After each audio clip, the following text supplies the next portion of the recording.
Bonjour, bonjour, moi c'est Peggy. J'espère que vous allez tous bien. Alors tout d'abord, je m'excuse pour mon absence sur YouTube. J'étais un petit peu occupée, donc veuillez m'excuser. Je vous remercie à tous les nouveaux que je vois que vous êtes abonnés à ma chaîne. Soyez vraiment... vous devez savoir que ça me fait très, très, très plaisir. Je vous remercie infiniment. Alors, comme vous le savez, depuis presque 2 semaines, il y a la guerre en Ukraine. Il y a la guerre en Ukraine à cause de la Russie. Comme vous le savez, il y a des personnes qui sont tuées tous les jours. Il y a des personnes qui sont massacrées tous les jours. Et je voulais vous parler de ça. Mais pas particulièrement de ça. Je voulais vous parler des Noirs en Ukraine. Et de leur situation. De ce qui se passe avec le peuple noir en Ukraine. Je ne sais pas si vous avez vu, il y a plein de vidéos qui circulent sur les réseaux sociaux et qui montrent comment les Ukrainiens traitent nos frères et sœurs noirs.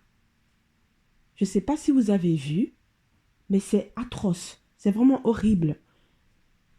Donc, il y a des gens qui se permettent, les Ukrainiens, j'ai eu beaucoup de peine pour eux et j'ai encore de la peine pour eux parce que ce qui se passe dans leur pays est injuste. Et c'est vraiment triste, surtout pour les personnes qui sont vulnérables, comme les enfants, les personnes âgées et les personnes malades, les personnes qui sont enceintes et tout ça. C'est vraiment triste pour eux. Parce que je sais que les Ukrainiens n'ont pas demandé à ce que cette guerre se fasse. Ils n'ont rien demandé. Un jour, ça s'est passé comme ça. Et voilà, ils se sont réveillés un jour et ça se passait comme ça. Et je suis vraiment triste pour eux. Mais maintenant, je vous parle de ce qui se passe avec nos frères et sœurs là-bas. Et c'est vraiment triste à voir. Parce que maintenant, les Ukrainiens, que tout le monde entier est en train de pleurer, sont en train de faire le racisme. Ce qui se passe là-bas est vraiment triste à voir, mais ils ont encore le temps de diviser les noirs et les blancs. Donc, d'après les sources que j'ai vues, d'après les informations que j'ai reçues, normalement, ils évacuent les personnes enceintes, les enfants, les personnes âgées, enfin les personnes vulnérables, quoi. Donc, il y a des femmes noires avec leurs enfants qui ont été repoussés juste parce qu'ils sont noirs. Juste parce qu'ils n'ont pas la bonne couleur.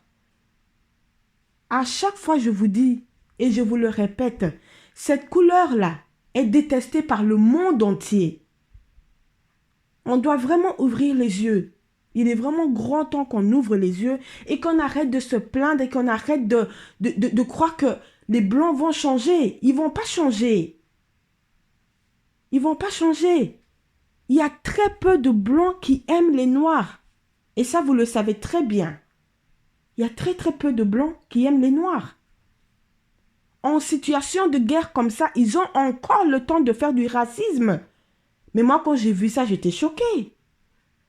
J'étais choquée. Je me suis dit, non, c'est de la folie, ça. Eux, ils sont en guerre.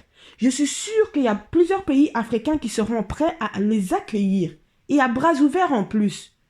Mais eux ne laissent pas nos frères et sœurs, nos mamans, nos papas qui sont là dans leur pays, que peut-être ils ont eu leurs enfants en Ukraine. Donc ce sont des Ukrainiens, les enfants. Mais malgré tout ça, ils veulent sauver leur peau et laisser les Noirs pourrir, mourir.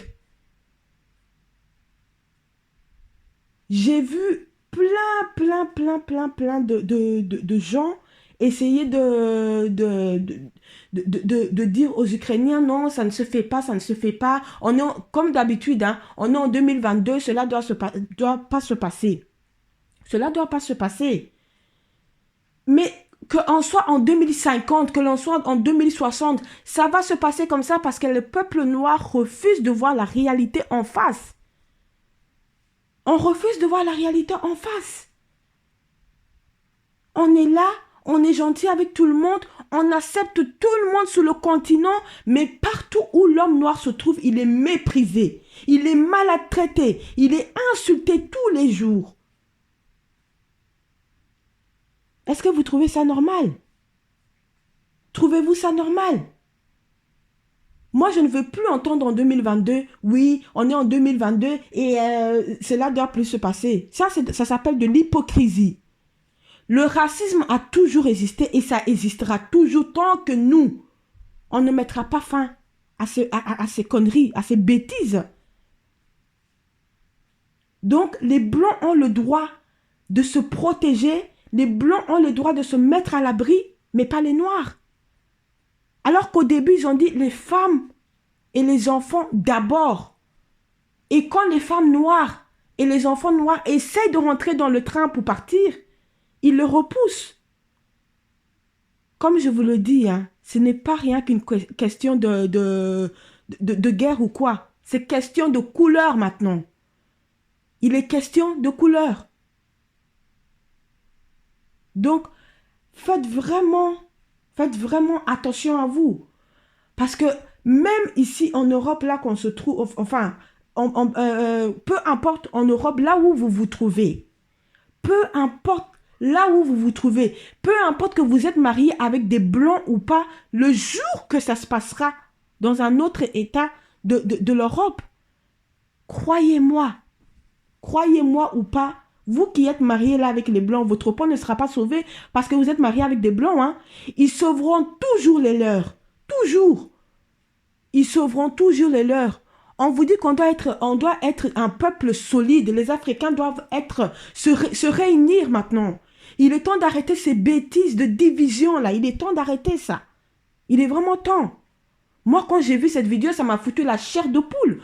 Parce que ils ont dit au départ, les femmes et les enfants d'abord. Mais il y a même eu des hommes blancs qui sont rentrés alors qu'on a dit des femmes et des enfants d'abord. Et ça, ils n'ont pas été repoussés. Il y a un frère noir qui a essayé de rentrer dedans. Vous savez comment on l'a giflé. On l'a giflé et on l'a poussé dans la foule. Jusqu'à quand est-ce qu'on va se laisser faire comme ça? On est le seul peuple partout dans ce monde qui est méprisé. Jusqu'à quand on va supporter ça? Vous savez, nos enfants sont en train de grandir. Hein? Nos enfants là qu'on a mis au monde là, qu'on a mis en Europe là, ils sont en train de grandir. Ils vont subir ce que toi et moi on subit au quotidien, le racisme perpétué. Ils vont le subir. Ils vont le subir. Il est temps de faire quelque chose, peuple noir. Il est temps de s'imposer. Il est temps de s'imposer. Si on ne s'impose pas, nos enfants vont subir la même chose ce que nous subissons là. Rien ne va changer. Rien ne changera. Ces gens sont déterminés. Leur couleur est tellement importante pour eux, même en situation de guerre. Leur couleur est privilégiée. Vous vous imaginez quelle honte? C'est une honte, vraiment. Je ne sais pas pourquoi, nous les Noirs, on est toujours à vouloir, à vouloir accepter. Alors que eux, ils sont chez nous tranquillement. Ils ont leur belle petite vie. Ils sont très bien en Afrique. Les Africains sont tellement gentils. Je ne sais pas c'est quel genre de gentillesse, si c'est maladif ou quoi. Vous voyez vos frères se faire maltraiter et vous laissez ces gens vraiment tranquilles. Ils sont bien chez nous. On est vraiment à la ramasse, quoi. Je ne comprends pas notre race. C'est vrai qu'on souffre, beaucoup d'entre nous souffrent du syndrome de Stockholm, mais là, c'est abusé. Il est temps qu'on se réveille.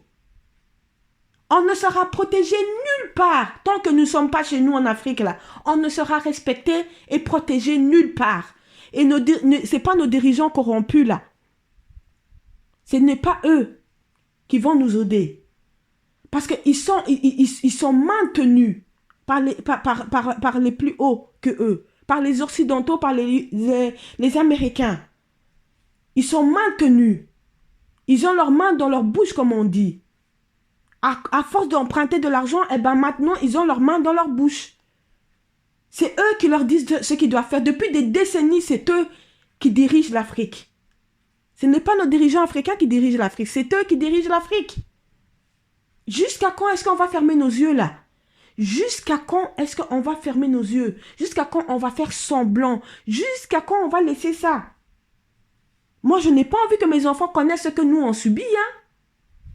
Je n'ai vraiment pas envie que nos enfants subissent ce que moi je subis tous les jours au quotidien. Je n'ai pas envie. Donc, il va falloir qu'on fasse quelque chose de sérieux. Qu'on se fasse respecter. Qu'on se fasse respecter parce que là, c'est trop. Trop, c'est trop. Notre couleur nous porte préjudice depuis des décennies. Et on ferme notre bouche. On laisse tomber. Tous les jours, on est là. Oui, on fait quelque chose pour essayer, mais ce n'est pas assez. Ce n'est pas assez. Ce n'est pas assez. L'autre fois, je regardais la télévision sur une chaîne dont je ne vais pas citer le nom. Et j'ai vu qu'ils ont mis un titre, c'est Rire contre le racisme. Rire contre le racisme. J'ai vu une dame parler des Africains, mais nous dénigrer comme ils ont l'habitude de faire. Hein. Elle nous a bien taillés, vraiment. Elle nous a bien taillés. Elle s'est bien moquée de nous. Elle s'est bien moquée de nous. Mais vous savez, arrivée autour des Arabes, qu'est-ce qu'elle a fait? Elle a fermé sa bouche et elle a clôturé. Elle a clôturé son sketch. Elle l'a clôturé pourquoi? Parce qu'elle sait que si elle dit un seul mot de travers, elle le sait. Elle le sait très bien. C'est quelque chose que je ne comprends pas. Elle sait très bien que si jamais elle dit un seul mot de travers, le lendemain, sa vie va changer, elle le sait très bien. Que sa vie va être bouleversée. Mais elle s'est permise de moquer les Noirs. Elle s'est permise de rigoler des Noirs. Parce qu'elle sait qu'elle n'aura pas de représailles. Elle sait bien que personne ne viendra lui dire quelque chose, quoi que ce soit. Elle le sait. Elle nous a bien taillés. Soi-disant, c'est rire contre le racisme. Soi-disant. Mais jusqu'à quand est-ce qu'on va se laisser comme ça?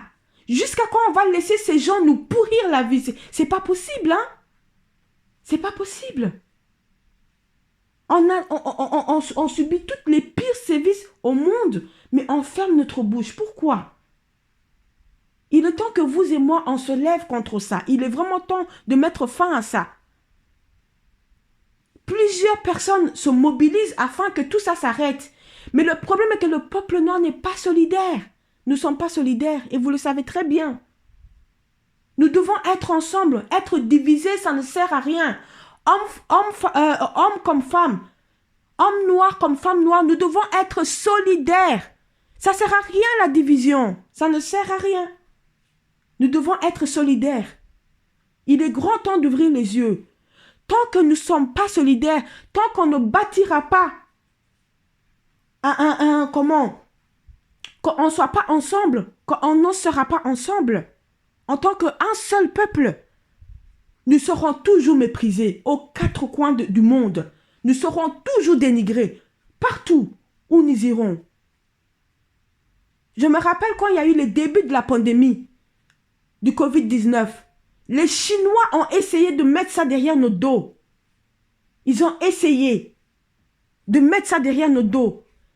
Et nos dirigeants africains corrompus, comment ils sont là, ils n'ont même pas bougé le petit doigt.